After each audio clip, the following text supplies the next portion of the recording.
Salam sejahtera bagi kita semua. Kita berjumpa kembali dalam suara penggembalaan Gereja Isa Al-Masih Jemaat Banyumanik. Kita akan merenungkan kebenaran firman Tuhan yang terdapat di dalam 1 Korintus pasal 16 ayat 1 sampai 9. Mari sebelum kita sharingkan, kita akan berdoa.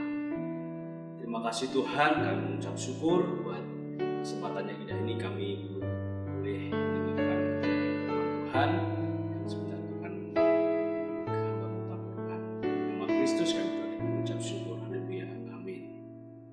Bapak Ibu yang dikasihi oleh Tuhan, di dalam 1 Korintus pasal 16 ayat 1 sampai 9, saya akan membacakannya di ayat 1 saja. Bapak Ibu bisa membaca di ayat selanjutnya. Di sini dikatakan bantuan untuk jemaat di Yerusalem.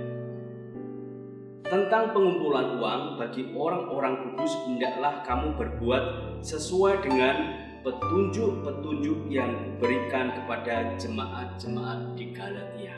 Bapak Ibu yang dikasihi oleh Tuhan, jemaat di Korintus mendapat nasihat dari Rasul Paulus tentang bantuan untuk jemaat di Yerusalem. Rupanya di Yerusalem mengalami hal-hal yang perlu dibantu, perlu mendapat dukungan dari jemaat di Korintus. Seperti yang dikatakan oleh Paulus, di Galatia juga mengerjakannya. Nah, pengelolaan untuk bantuan supaya tidak terjadi masalah, ternyata perlu ada pengelolaan yang baik. Bantuan itu dikumpulkan, kemudian dikelola, ada berapa jumlah orang yang perlu dibantu, sasarannya harus tepat. Karena dimungkinkan ketika kita mengerjakan hal-hal yang demikian, misalnya kita mempersiapkan hanya untuk 30 orang saja, ternyata ada 31 orang yang perlu bantuan. Nah, ketika membagikan, ada yang terlewatkan. Nah, di situ akan ada kecemburuan atau akan ada rasa yang tidak pas karena ada satu yang terlewatkan, padahal satu orang itu pun perlu mendapatkan bantuan. Jadi perlunya pengelolaan untuk bantuan itu diatur sedemikian rupa sehingga apa yang dikerjakannya boleh menjadi berkat, boleh menjadikan sukacita ketika pembagian berkat. Nah, kesenjangan di dalam jemaat di Yerusalem dan di Korintus ini, supaya tidak terjadi kesenjangan dari segi perekonomian, keadaan, maka Rasul Paulus mengajarkan, menasihatkan supaya jemaat saling mendukung. Ketika jemaat bisa berbagi, saling mendukung, itu adalah sedang mempraktekkan kasih. Bagaimana Tuhan sudah memberikan kasih-Nya yang begitu besar kepada jemaat Tuhan di Korintus itu. Nah, untuk mempraktekkan kasih itu adalah saling memperdulikan, saling memberikan perhatian. Nah, wujud kasih itu bisa beragam, ada berupa barang atau nasihat ataupun banyak hal yang bisa dikerjakan. Tetapi secara khusus untuk dalam 1 Korintus pasal 16 ini ayat 1 sampai 9, di sini ditekankan bagaimana jemaat Korintus supaya mendukung bantuan kepada jemaat yang ada di Yerusalem. Sesama orang-orang yang percaya kepada Tuhan, jemaat orang Yahudi yang percaya sama Kristus, mereka diharapkan untuk bisa saling mendukung, saling membantu.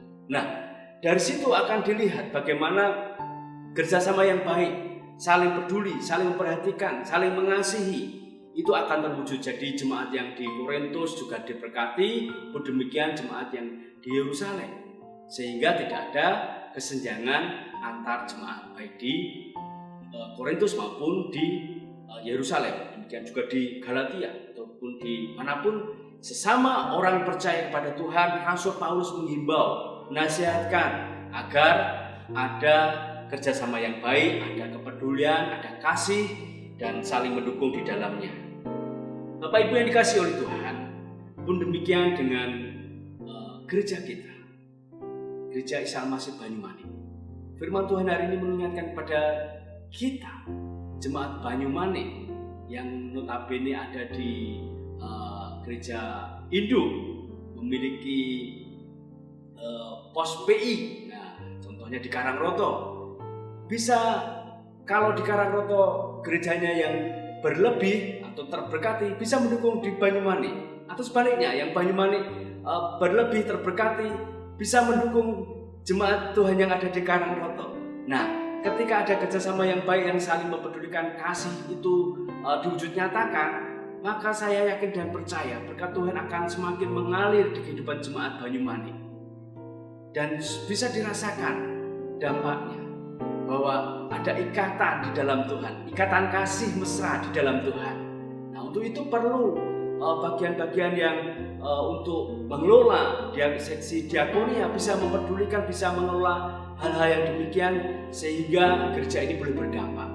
Tidak hanya untuk sesama jemaat yang percaya kepada Tuhan di pos PI Karangroto misalnya, bisa di lingkungan sekitarnya. Nah, dengan demikian apa yang dikerjakan yaitu tentang bantuan itu yang berupa barang, bisa sembako dan semuanya, bisa dikerjakannya, bisa dikelola dan dibagikannya tepat sasaran, sehingga gereja ini pun menjadi saksinya Tuhan, bisa memuliakan Tuhan lewat harta bendanya, bahkan lewat kehidupan jemaat di lingkungan kita berada. Demikianlah yang menjadi kekuatan dan menjadikan dorongan untuk kita berbagi kasih apa yang kita miliki, dan saya yakin itulah menyenangkan hati Tuhan dan juga bisa memberkati sesama. Terima kasih, Tuhan Yesus memberkati. Mari kita berdoa. Terima kasih Tuhan untuk kebenaran firman-Mu. Biarlah kebenaran firman-Mu boleh kami terapkan dalam kehidupan kami sehari-hari, dan gereja ini boleh menjadi berkat bagi lingkungan, juga bagi jemaat-jemaat yang sangat membutuhkan. Di dalam nama Tuhan Yesus Kristus kami doa dan mengucap syukur. Haleluya. Amin.